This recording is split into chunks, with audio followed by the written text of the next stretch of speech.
Que le Seigneur vous bénisse à tous et à toutes. Je bénis le Seigneur et je le glorifie de ce qu'il permet, de ce que nous vivons ces temps de la fin, où je crois que le Seigneur va revenir nous chercher dans notre génération. Il n'y en a pas pour longtemps, mes frères et mes sœurs. Nous devons plus que jamais rien nous devoir les uns les autres, si ce n'est de nous aimer et d'accomplir la volonté de Dieu. La volonté de Dieu, réellement, qu'est-ce que c'est? C'est de connaître, c'est écrit dans Jean chapitre 17 et verset 5. Or, la vie éternelle, c'est qu'ils te connaissent à toi, le seul vrai Dieu, et que celui que tu as envoyé est Jésus-Christ.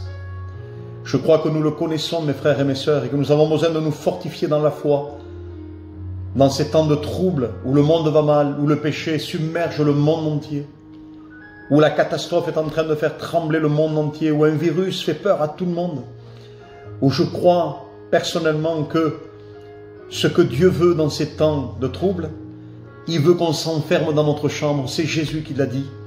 Enferme-toi dans ta chambre, dans le lieu secret. Dieu veut qu'on s'enferme dans sa présence.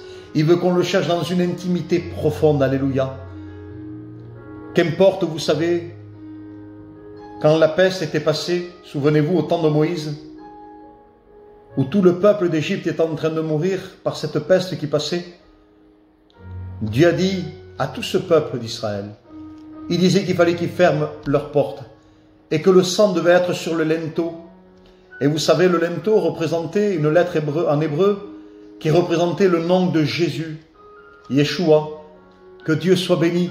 Et je crois que celui qui s'enferme dans la présence de Dieu et que le sang est passé dans sa vie et qu'il a rencontré le Seigneur dans une nouvelle naissance, alléluia, la peste peut toucher notre corps, c'est vrai, mais elle ne peut pas toucher notre âme, alléluia.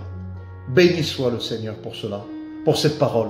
Mais je voudrais vous dire que le Seigneur soit béni.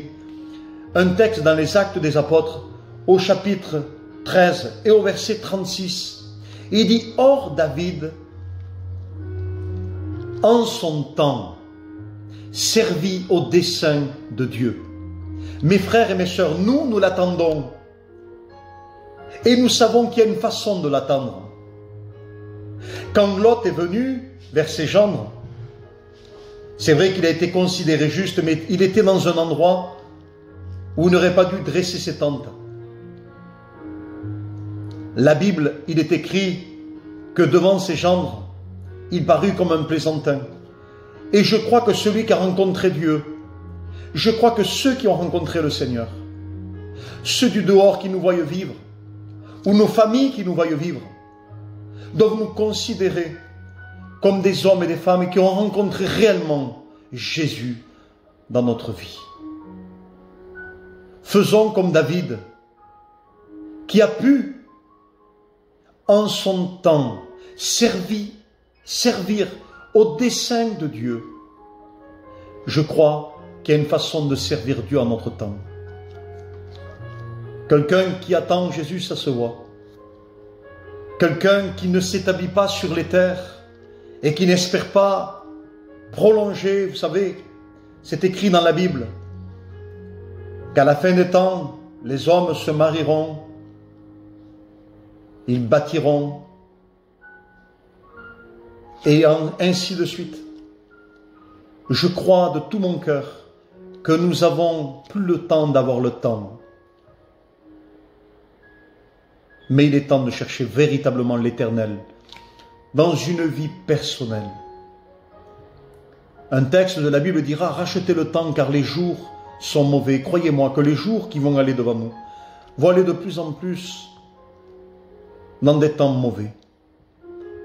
Mais nous, de plus en plus, dans ce temps de confinement, eh bien, nous avons le privilège de lire la Bible. Nous avons le privilège, eh bien, de se placer dans la présence de Dieu.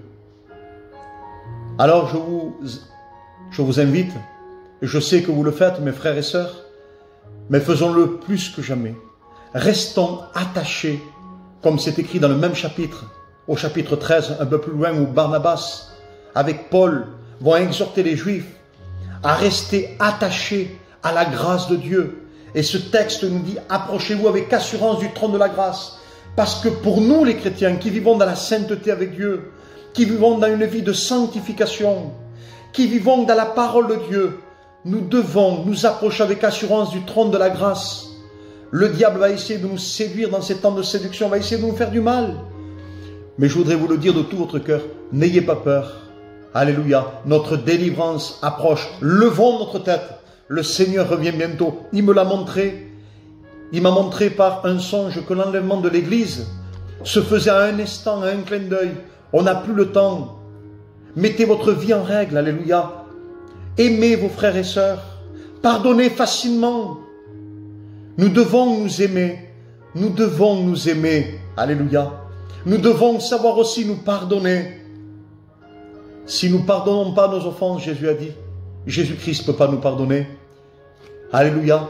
Nous voulons de l'assurance quand nous venons devant la présence de Dieu. Alors, pardonnons-nous aussi. Alléluia. Que le Seigneur vous bénisse abondamment. Que la paix de Dieu soit dans votre maison et qu'il exauce vos prières et que vous soyez dans le service, dans le dessein de Dieu pour votre vie. Mais pour cela, pour connaître réellement le dessein de Dieu, il faut aussi chercher Dieu. Alléluia. Que le Seigneur vous bénisse abondamment. Amen.